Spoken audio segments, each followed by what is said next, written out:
Hello बच्चों, जैसे कि आप इससे पहले वाली वीडियो में आप electric potential and potential difference पढ़ चुके हैं, जिस वीडियो को आप ऊपर क्लिक करके आई बटन पे और उसकी लिंक पा सकते हैं। ठीक है, तो उस वीडियो को जिन्होंने नहीं देखा है वो देख लीजिए। आज शुरू करते हैं ओम्स लॉ। ठीक है, तो ओम्स लॉ जो है ये जर्मन साइंटिस्ट हैं, जॉर्ज साइमन ओम फुल नेम है इनका।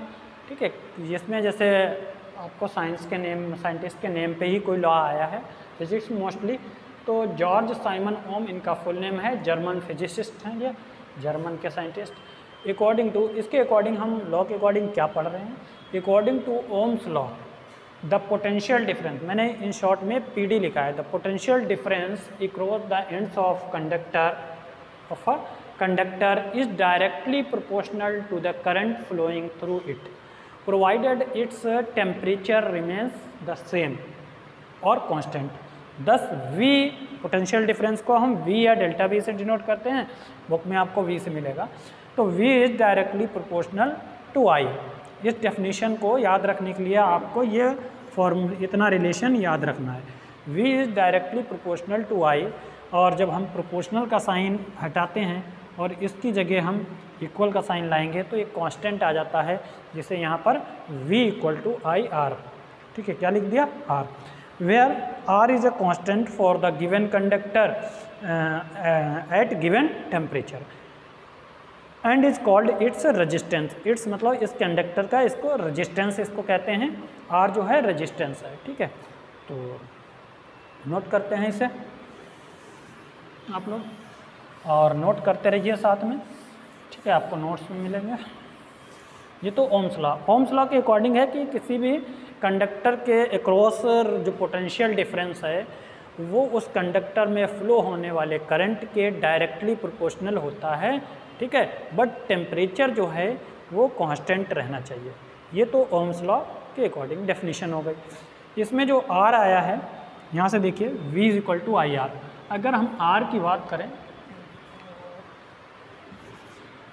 ठीक है, तो यहाँ से अगर हम R की बात करें, R इक्वल टू V अपान क्या हो जाएगा, I हो जाएगा। यहाँ से VI और R क्या है आपका, ये एक कांस्टेंट है। ठीक है, कांस्टेंट है। ठीक है, तो इसमें से हम अगर VI ग्राफ बनाएंगे तो V अपान I का रेशियो हमेशा क्या रहना चाहिए, एक कांस्टेंट रहना चाहिए। ठीक है, तो रहेगा भी। तो इसका जो ग्राफ बनेगा, ग्राफ बना देते हैं, ओम्स लॉ का ग्राफ भी पूछा जाता है आपसे। ठीक है, आप लोग ग्राफ भी बनाना सीख लीजिए, या तो आपको टेबल में वैल्यू दे रखी होंगी, है ना, तो ग्राफ बनाना है। जैसे मान लीजिए ये ग्राफ जो है ऐसे बना दिया मैंने। अभी मान लीजिए करंट फ्लो नहीं हो रहा है, जैसे ये कंडक्टर है, इस कंडक्टर में कोई करंट फ्लो नहीं हो रहा है। ठीक है, इस कंडक्टर में अभी कोई करंट फ्लो नहीं हो रहा है, और V वर्सेस I ग्राफ, इधर इस तरफ मैंने पोटेंशियल डिफरेंस रिप्रेजेंट किया, इस तरफ मैंने करंट को रिप्रेजेंट किया, जैसे कि मैं आपको ऑनलाइन क्लास में भी बता चुका हूँ। ठीक है, तो यहाँ पर अभी कोई भी इसमें क्या हुआ, कोई भी अभी करंट नहीं है, इसलिए कोई भी इसके क्रॉस पोटेंशियल डिफरेंस नहीं है कंडक्टर में। जैसे ही अब करंट फ्लो होगा, मान लीजिए करंट यहाँ हुआ तो पोटेंशियल डिफरेंस उसमें कुछ आएगा, और ये हुआ। फिर इस तरीके से अगर ग्राफ बनाएंगे, अगर आपका स्ट्रेट ग्राफ बनता है हमेशा, ये आपका, और ये हमारा शो करता है एक रेजिस्टेंस को, जो कि हमारा V अपान I। और देखिए एक कांस्टेंट जो वैल्यू होती है वो स्ट्रेट लाइन ग्राफ आता है उसका। ठीक है, तो ये हमारा ओम्स लॉ का VI ग्राफ है, V वर्सेस I ग्राफ, यानी potential difference versus current graph. ठीक है, कहीं कहीं बुक में आपको I ऊपर भी मिल सकता है, इधर भी हो सकता है, इससे कोई फ़र्क नहीं, बट ये लाइन आपकी स्ट्रेट होगी। ठीक है, तो अब रेजिस्टेंस क्या है इसको भी समझ लेते हैं और इसकी डेफिनेशन भी लिख लेते हैं। तो ग्राफ भी बना लेंगे ओम्स लॉ। ठीक है, ये अगर आपका रेजिस्टेंस जो है ये ओमिक रेजिस्टेंस रिप्रेजेंट करेगा, ये अभी आप ओमिक और नॉन ओमिक कंडक्टर आप ही दिखाएंगे। ओमिक रेजिस्टेंस तो ओमिक कंडक्टर होगा। ठीक है, ओमिक कंडक्टर। अब हम रेजिस्टेंस की बात करते हैं। रेजिस्टेंस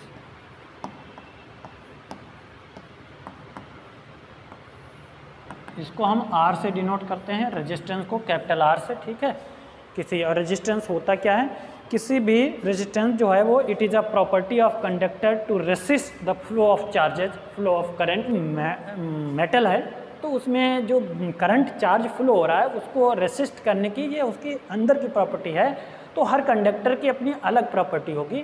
तो यहाँ पे इसमें लिखते हैं डेफिनेशन में भी, देखिए definition, it is the property of conductor to resist the flow of charges, flow of charges या फ्लो ऑफ करंट भी कह सकते हो। The resistance of a conductor depends on the, ठीक है, किस पे डिपेंड कर रहा है, depends on the length, thickness, nature of the material and temperature of the conductor. तो यानी कंडक्टर की लेंथ पे जो रेजिस्टेंस है वो किस पे डिपेंड कर रहा है, कंडक्टर की लेंथ पे, कंडक्टर की थिकनेस पे और कंडक्टर के नेचर ऑफ मटेरियल पे एंड टेम्परेचर पे। इन बातों पे जो है रेजिस्टेंस डिपेंड करता है, ठीक है। तो रेजिस्टेंस जैसे आपने पढ़ लिया, और याद रखना है कि SI unit of resistance is ओम।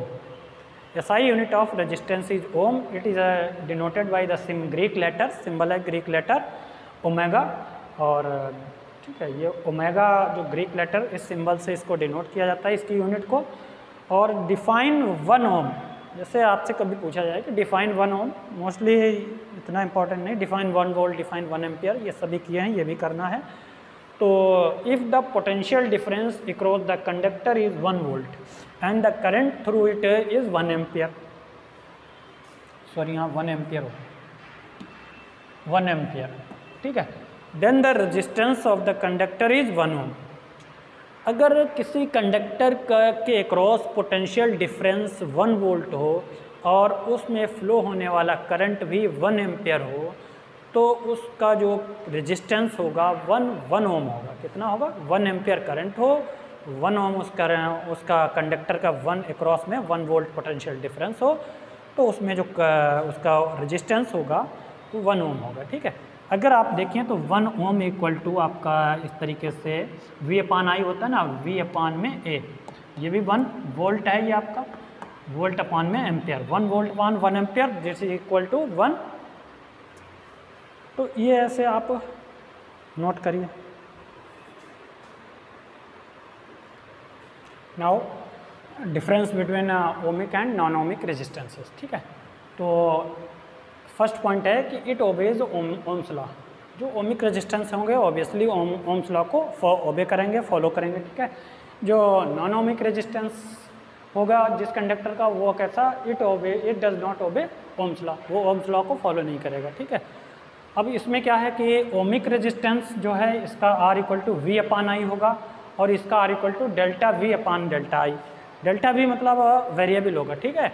इसमें आपका ग्राफ जो है, अब इसे ग्राफ से समझ सकते हैं, जो V/I और डेल्टा V/I दोनों को ग्राफ से। इसमें देखिए V/I का जो रेशियो है ये कांस्टेंट इसमें है, और ये ग्राफ में इसकी ये लाइन स्ट्रेट रहेगी और इसमें वेरिएबल होगी, कभी बढ़ती जाएगी, इसमें जो रेजिस्टेंस है वो कंटिन्यू इंक्रीज होती रहेगी। तो इसलिए ये आपका नॉन ओमिक रेजिस्टेंस है। नोट डाउन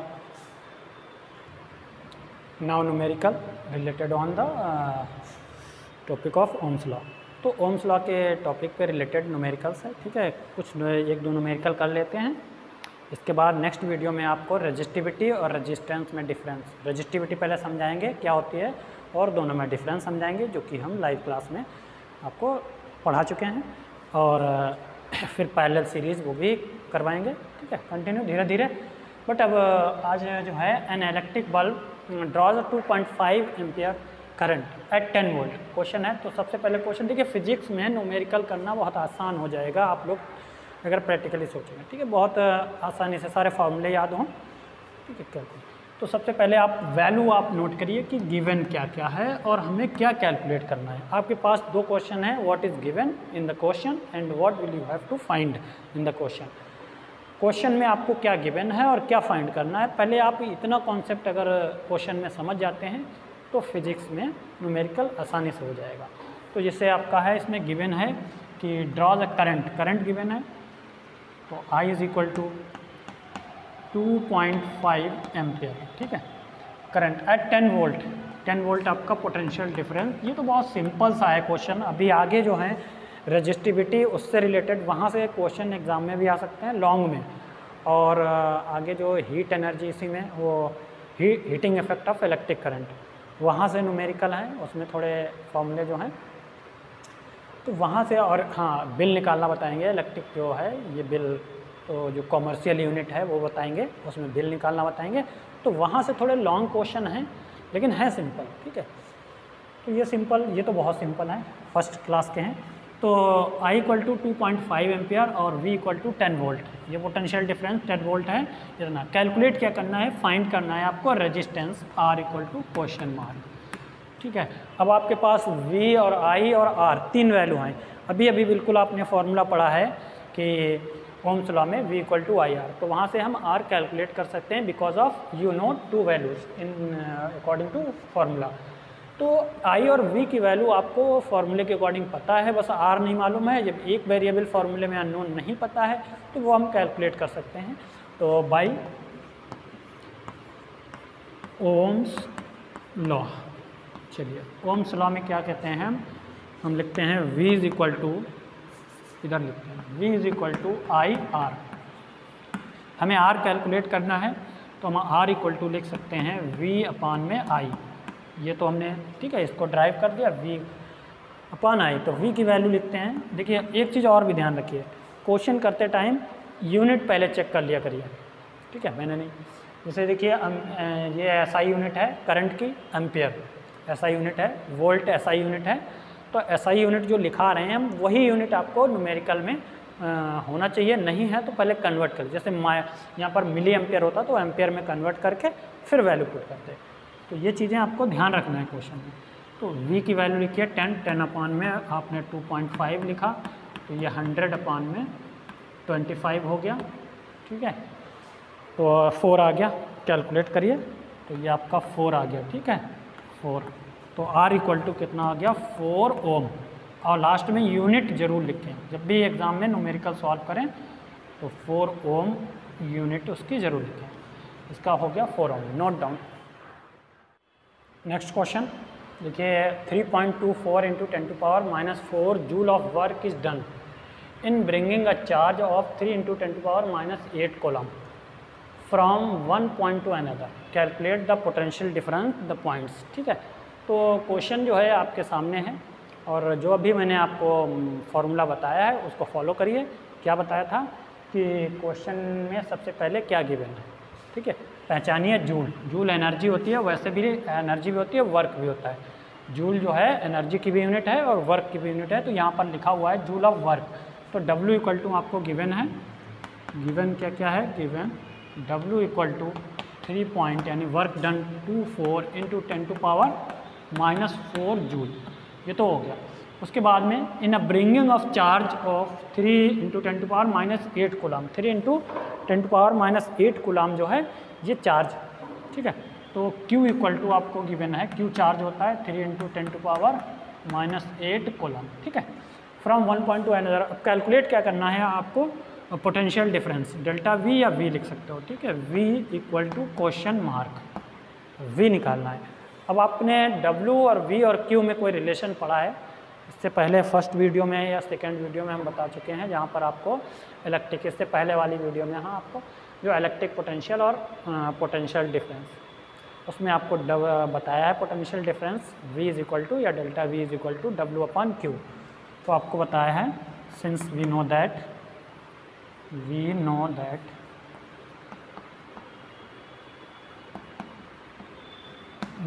क्या जानते हैं कि V is equal to W upon Q बताया। यहाँ से मुझे कैलकुलेट क्या करना है, V ही कैलकुलेट करना है, और W की वैल्यू है, सब कुछ गिवन है आपको 3.24 इंटू 10⁻⁻4 और अपॉन में Q की वैल्यू है 3 इंटू 10⁻⁸ कोलम।